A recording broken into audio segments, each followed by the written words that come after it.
New topic start करेंगे आज। Colligative property में तीसरा करेंगे। फर्स्ट हमने कर लिया था relative lowering and vapour pressure. ये थे आपके 4 कॉलिगेटिव प्रॉपर्टीज थी टोटल। ठीक है, कौन कौन सी 4 कॉलिगेटिव प्रॉपर्टी है? Relative lowering and vapour pressure ये हम कर चुके हैं। लास्ट क्लास में हमने एलिवेशन और बॉइलिंग पॉइंट भी कर लिया था। हम करेंगे डिप्रेशन एंड फ्रीजिंग पॉइंट। तीसरी वाली कॉलिगेटिव प्रॉपर्टी आज स्टार्ट करेंगे, डिप्रेशन एंड फ्रीजिंग। ठीक है,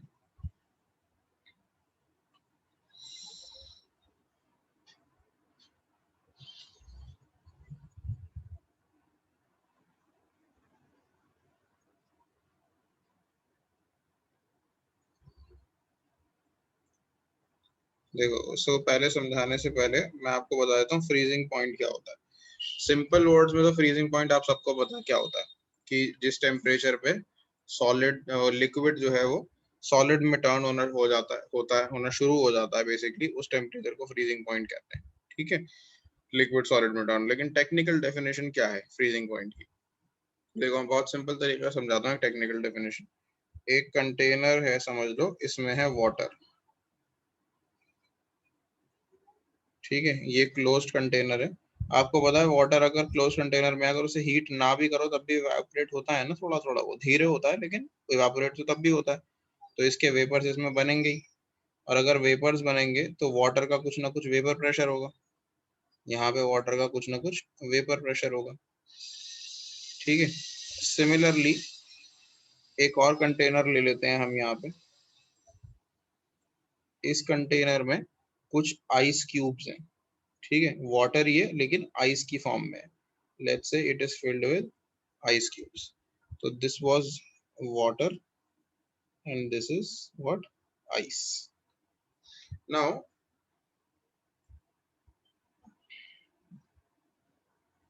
what happens कि आइस के भी आपको पता है कुछ ना कुछ वेपर्स बनते हैं। आपने देखा है ना, आइस कहीं पड़ी होती है तो उसमें से धुआं जैसा उठ रहा होता है, वेपर्स उठ रहे होते हैं। तो आइस के भी वेपर्स होते हैं, लेकिन आइस के वेपर्स वाटर से कम होते हैं।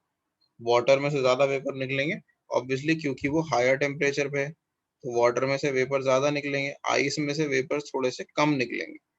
ठीक है, तो वेपर प्रेशर जो है आइस का क्या होगा? आइस का वेपर प्रेशर कम होगा। यहाँ पे भी वेपर प्रेशर है लेकिन वो आइस का वेपर प्रेशर कम होगा।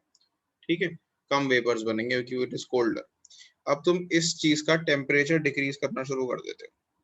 ठीक है, इसका वाटर का टेम्परेचर डिक्रीज करना शुरू कर देते हो। जैसे जैसे आप इसका टेम्परेचर डिक्रीज करते जाओगे वैसे वैसे इसका वेपर प्रेशर भी डिक्रीज होता जाएगा। टेम्परेचर डिक्रीज करोगे तो वेपर प्रेशर भी डिक्रीज होता रहेगा। तो डिक्रीज होते होते टेम्परेचर डिक्रीज करते जाओगे, वेपर प्रेशर डिक्रीज होता जा रहा है। डिक्रीज करते करते जिस टाइम पे वाटर का वेपर प्रेशर आइस के वेपर प्रेशर के बराबर हो जाएगा, उस टेम्परेचर को हम फ्रीजिंग पॉइंट बोलते हैं। ठीक है, तो the temperature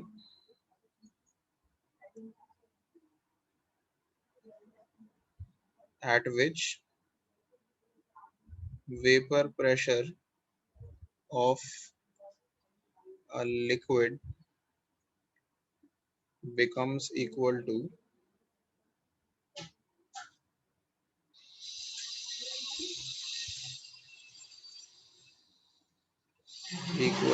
its vapor pressure in solid state। तो सेम लिक्विड का वेपर प्रेशर सॉलिड स्टेट में जितना होता है, जब उसके बराबर हो जाएगा उस कंडीशन को हम बोलते हैं क्या? Freezing point.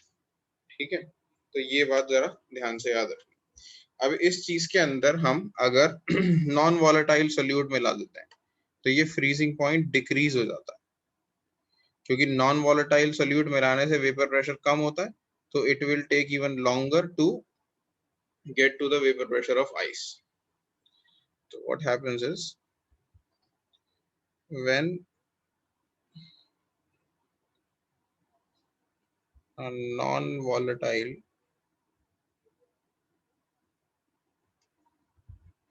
solute is added, the vapor pressure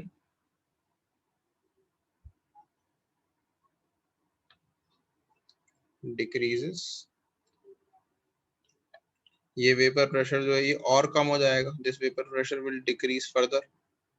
अगर इसमें नॉन वोलेटाइल सॉल्यूट मिला हुआ है तो अब इस वेपर प्रेशर को इस तक पहुंचने के लिए और ज्यादा डिक्रीज यानी नेगेटिव टेम्परेचर तक जाना पड़ेगा बेसिकली, ठीक है। तो non volatile solute is added, vapour pressure decreases,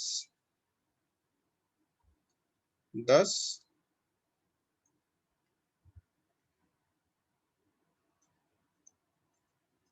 the freezing point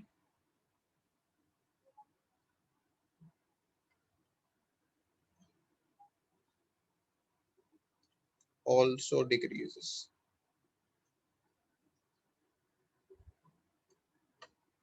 ठीक है।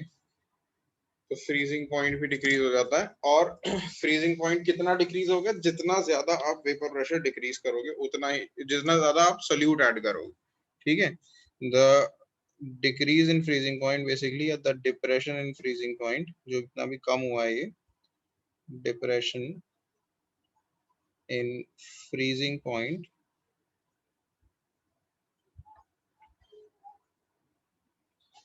Is directly proportional to molality, इसमें भी मोलालिटी के ही डायरेक्टली प्रोपोर्शनल होता है, डायरेक्टली प्रोपोर्शनल टू मोलालिटी। तो इसमें जो सही मोलालिटी, सर ये वो वाला पॉइंट दोबारा समझा दीजिए। कौन सा, ये ऊपर वाला मोलालिटी से, this one. Yes sir.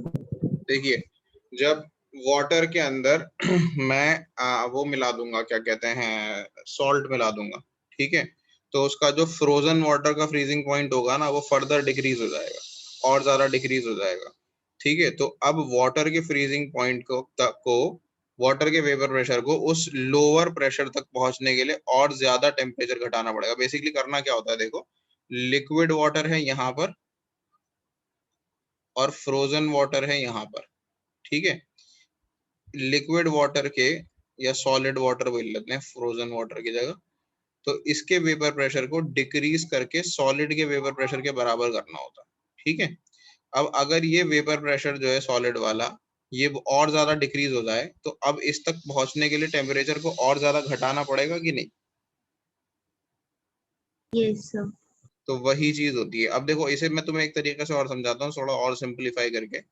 Water के मॉलिक्यूल जो होते हैं वो हाइड्रोजन बॉन्ड कैसे बनाते हैं एक दूसरे से, पता है, वो सॉरी, वाटर के मॉलिक्यूल हाइड्रोजन बॉन्ड बनाते हैं तो उसी से आइस बनती है ना, ये चीज पता है आप लोगों को, कि जैसे ये एक वाटर का मॉलिक्यूल है, ये दूसरा है, इन दोनों के बीच में हाइड्रोजन बॉन्ड बनता है ऐसे करके, इसी को कहते हैं आइस का फॉर्मेशन। जब आइस बनती है वाटर में तो वो इसी तरीके से बनती है। लेकिन अगर इसके अंदर मैंने शुगर डाल दिया, कोई भी नॉन वोलेटाइल सॉल्यूट डाल दिया, तो अब उसके पार्टिकल्स ऐसे बीच में अड़ जाएंगे वाटर मॉलिक्यूल्स के, और वाटर मॉलिक्यूल्स के बीच में अड़ जाएंगे तो क्या होगा, उन्हें फ्रीज होने में मुश्किल होगी, है ना। तो अब इन्हें फ्रीज करने के लिए, अगर वाटर नॉर्मली पहले 0 डिग्री सेल्सियस पे फ्रीज होता था, अब क्या होगा, शुगर डालने के बाद वो -0.5 डिग्री या -1 डिग्री सेल्सियस पे फ्रीज होगा। इसे कहते हैं डिप्रेशन इन फ्रीजिंग पॉइंट। आई बात समझ में। Yes sir. देखो, ये बड़ा अच्छी तरीके से इस्तेमाल किया जाता है कोल्ड कंट्रीज के अंदर। ये मैं लिखवाऊंगा अभी, इसके क्लाइमेट, इसके एप्लीकेशंस अभी लिखवाऊंगा अभी 2 मिनट में। पहले अच्छा, कितना फ्रीजिंग, पहले से पहले मैं ये बता दूं कि फ्रीजिंग पॉइंट कितना डिक्रीज होता है, फॉर्मूला लिखवा दूं, फिर वो एप्लीकेशन भी बता दूंगा।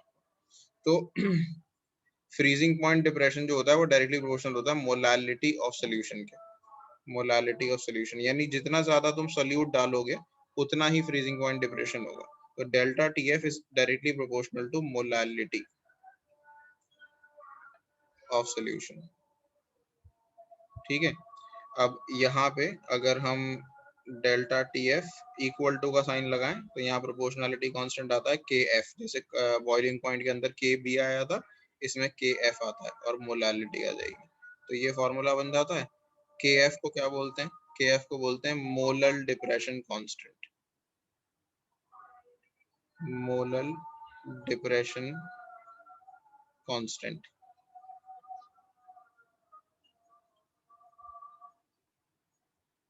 ठीक है। या फिर इसका एक नाम और होता है क्रायोस्कोपिक कांस्टेंट,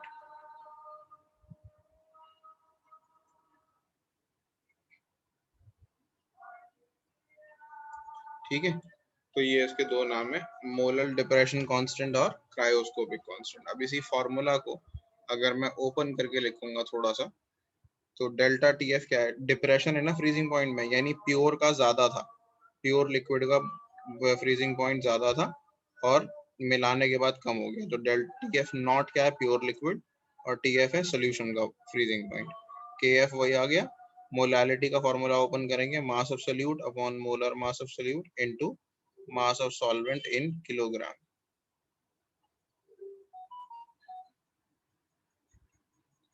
ठीक है, तो ये आपका फॉर्मूला हो गया।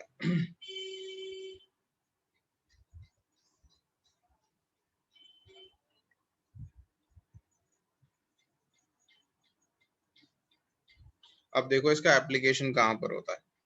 जहाँ कोल्ड क्लाइमेट होते हैं ना कंट्रीज में, किसी भी देश के अंदर जहाँ पे ठंड बहुत ज्यादा होती है और बर्फ पड़ती है, ठीक है, तो वहां पर क्या करते हैं, जैसे रोड जो होते हैं, ये रोड है, अब रोड पे बहुत सारी अगर बर्फ पड़ जाएगी तो क्या होगा? ये रोड है आपका, इस पे बहुत सारी बर्फ पड़ जाएगी अगर,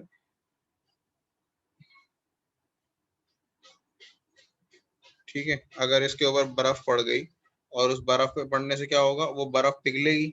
जब वो बर्फ पिघलेगी, जैसे ये रोड पे बहुत सारी बर्फ पड़ गई, अब जब ये बर्फ पिघलेगी तो क्या होगा? पिघलने के बाद ना दिक्कत ये नहीं होता, बर्फ जिस टाइम पड़ती है उस टाइम प्रॉब्लम क्रिएट नहीं करती है रोड पे बर्फ। जब वो पिघलती है बर्फ, क्योंकि जब पड़ती है बर्फ, आपको पता है बर्फ जो है वो ऐसी होती है, पाउडर्ड से फॉर्म में होती है जब गिरती है। तो पाउडर्ड बर्फ पे अगर पैर रखोगे या गाड़ी चलेगी तो वो स्लिप नहीं करती। क्या होता है, जब वो बर्फ रोड पे पड़ती है तो वो पिघल जाती है, और पिघलने के बाद वो दोबारा से जमती है। क्यों दोबारा से क्यों जमती है? क्योंकि ऊपर से कॉन्टिन्यूसली बर्फ पड़ रही है और क्लाइमेट बहुत ठंडा है, तो वो पिघलने के बाद दोबारा जम जाती है। अब आपको पता है जमी हुई बर्फ कैसी होती है? आपने सबने देखी है, आपके घर के अंदर आप बर्फ जमाते हो फ्रिज के अंदर, तो आपने सबने देखा जमी हुई बर्फ कैसी होती है। तो वो जो जमी हुई बर्फ होती है ना, वो बहुत स्लिपरी होती है। तो बर्फ एक बार पिघलने के बाद रोड पे जब दोबारा जम जाएगी, उस पे गाड़ियां बहुत ज्यादा स्लिप कर सकती हैं। तो हमें क्या करना है, अगर बर्फ पड़ जाए रोड पे लेकिन वो पिघलने के बाद दोबारा जमे ना, तो क्या करते हैं, इस पे ना वहाँ की गवर्नमेंट या जो भी लोकल वहाँ की अथॉरिटीज होती हैं, वो बर्फ पड़ने से पहले रोड पे क्या करते हैं, रोड पे थोड़ा थोड़ा सॉल्ट स्प्रिंकल कर देते हैं।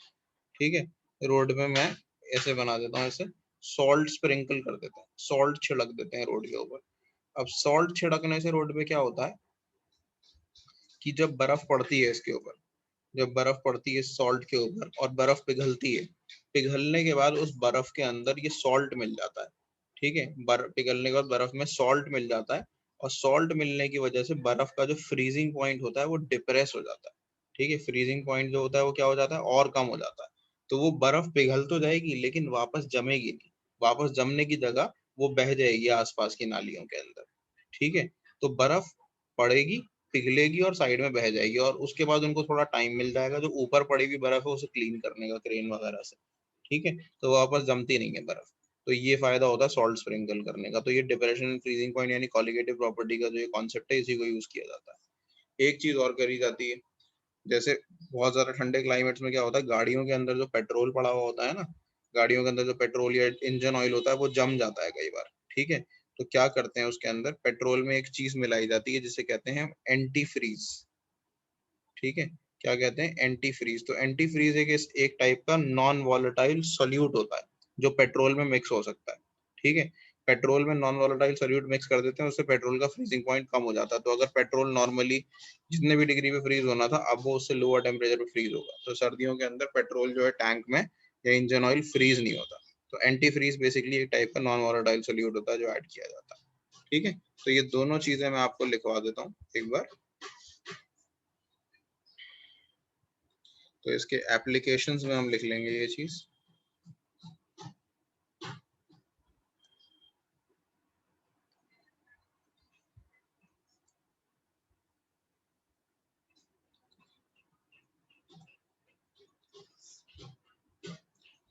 तो एप्लीकेशन में हम लिख सकते हैं in places with cold climates,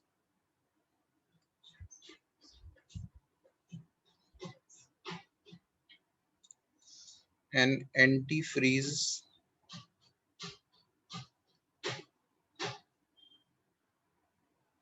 agent is mixed with gasoline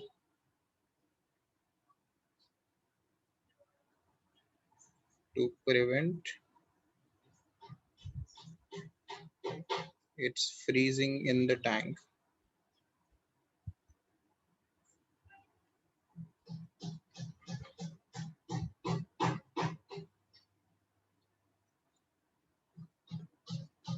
ठीक है, this agent is a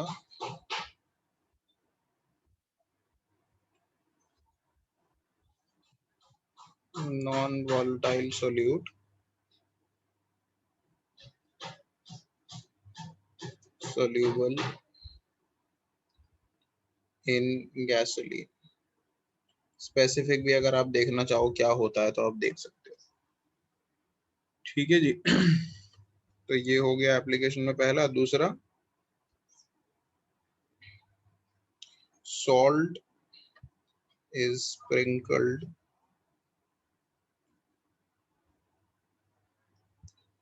on the roads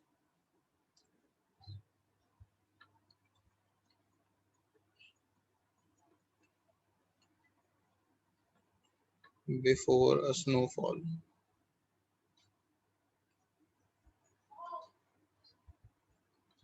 This is done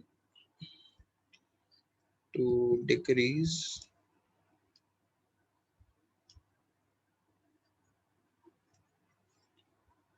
the freezing point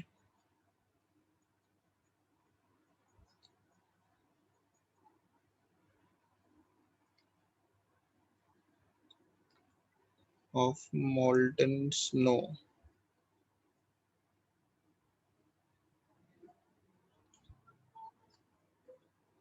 to prevent its freezing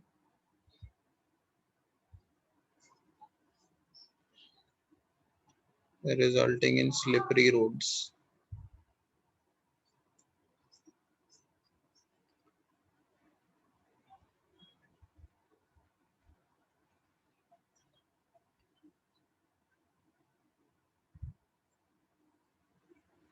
ठीक है, so these are the two applications of depression and freezing point.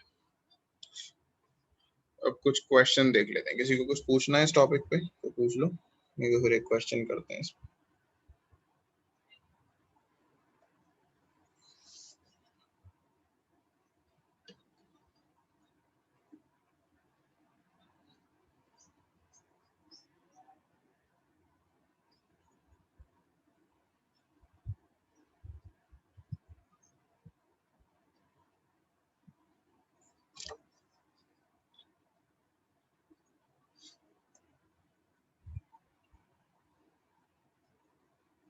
देखो इन text question ही try कर लेते हैं, ये थोड़ा सा simple है। इन टेक्स्ट क्वेश्चन नंबर 11 देखिए जरा।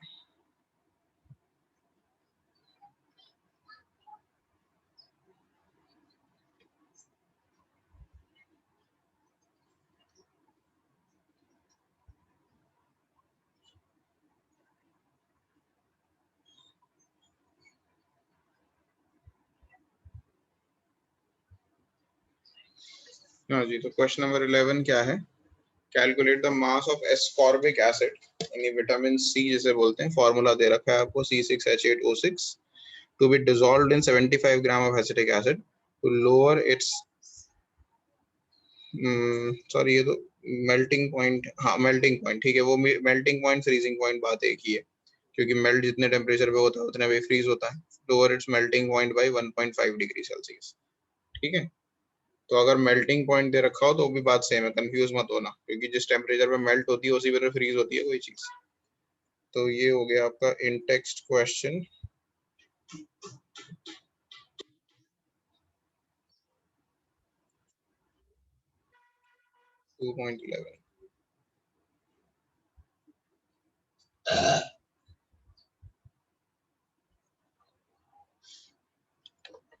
तो calculate the mass of ascorbic acid. Ascorbic acid क्या है यहाँ पे? एस्कॉर्बिक एसिड सोल्यूट है, ठीक है, जिसको वाटर में डिसॉल्व कर रहे हैं। तो मास ऑफ सोल्यूट आपको निकालना है, to be dissolve in 75 gram of acetic acid, sorry water में नहीं, एसिटिक एसिड में डिजोल्व कर रहा है। तो मास ऑफ सॉल्वेंट दे रखा है 75 ग्राम एस्कॉर्बिक एसिड, एसिटिक एसिड जिसमें डिजोल्व कर रहे हैं। तो lower it's melting point, lower it's melting point यानी डेल्टा टीएफ लिख देते हैं हम इसे, डिप्रेशन इन फ्रीजिंग पॉइंट के बराबर ही होता है lower it's melting point by 1.5 degree. सीधा लोअर करके कितना आ रहा है वही दे दिया है, अलग अलग वैल्यू नहीं दी है टीएफ और टीएफ नॉट की, ये दे दिया कि डिफरेंस कितना है, लोअर कितना हुआ। ठीक है, केएफ की वैल्यू दे रखी है क्वेश्चन में, केएफ की वैल्यू दे रखी है 3.9 केल्विन केजी पर मोल। अच्छा यूनिट वही होगा इसका जैसे पिछली बार था, केल्विन केजी पर मोल, और जो चीज उसमें एप्लीकेबल थी केबी के अंदर वही केएफ में भी एप्लीकेबल है। ठीक है, मतलब ये किस पे डिपेंड करता है, केएफ या केबी, नेचर ऑफ सॉल्वेंट पे। और फिर हम लिख लेते हैं मोलर मास ऑफ सोल्यूट, क्या है मोलर सोल्यूट, क्या है हमारा M2, एस्कॉर्बिक एसिड है C6H8O6, ये है सोल्यूट।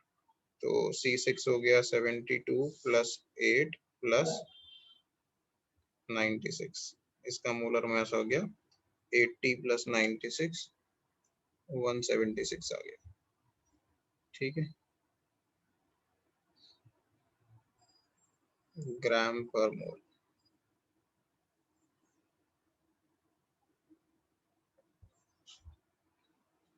अब आप लगा दीजिए डिप्रेशन इन फ्रीजिंग पॉइंट का formula, depression in freezing point,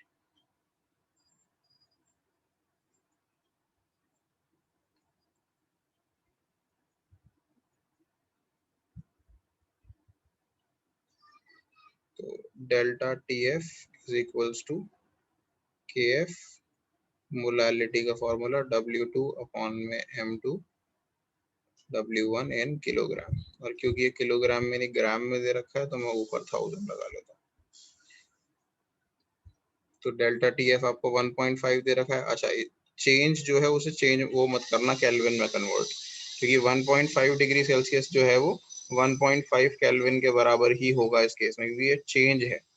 तो चेंज जो है वो चाहे केल्विन में आए चाहे डिग्री सेल्सियस में आए सेम ही आएगा। अगर वैल्यूज अलग अलग हो तो दोनों को ट्रांसफॉर्म करके करोगे सबट्रैक्ट तब भी वही आंसर आएगा। तो इस केस में चेंज के अंदर आपको केल्विन में कन्वर्ट करने की जरूरत नहीं होती है, एज इट इज रख देना उसे। ठीक है, केएफ की वैल्यू 3.9, W2 आपको कैलकुलेट करना है, M2 आपने निकाल लिया 176, W1 की वैल्यू कितनी है 75 ग्राम इंटू 1000। जरा ये कैलकुलेट करके बताओ कितना ग्राम आ रहा है finally answer W2।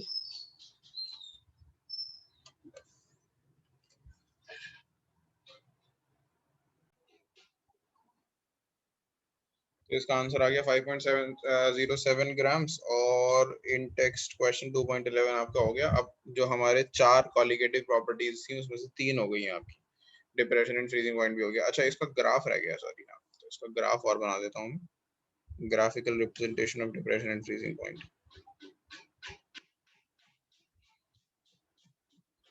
Graphical representation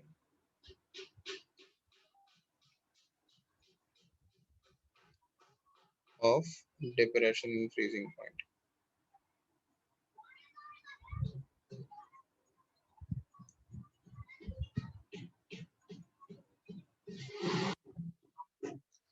तो देखो कैसे है ग्राफ, जैसे हमने एलिवेशन एंड बॉइलिंग पॉइंट का बनाया था कुछ उसी तरह का ग्राफ बनता है इसमें।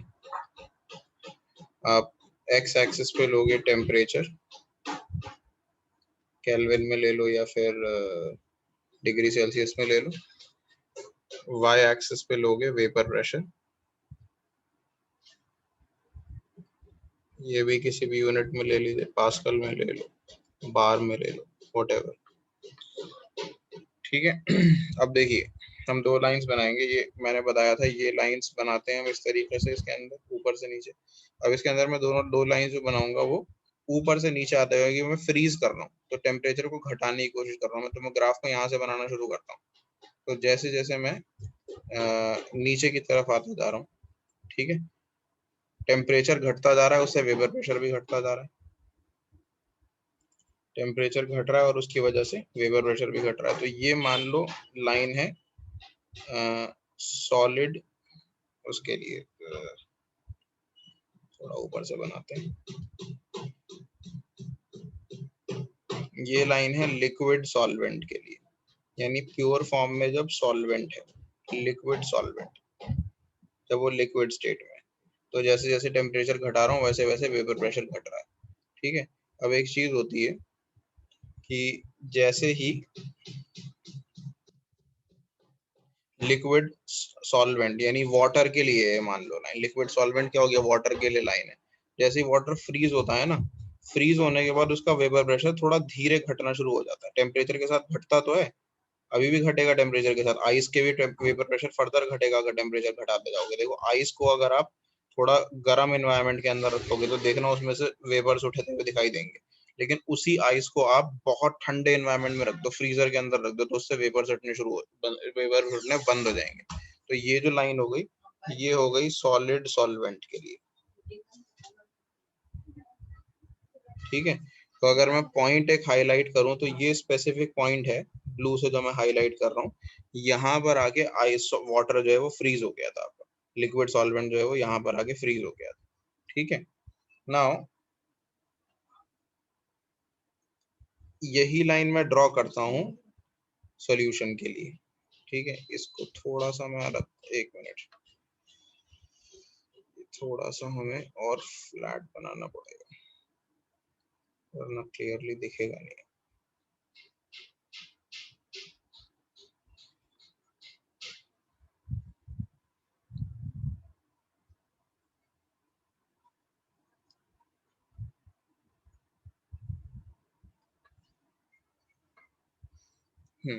तो ये था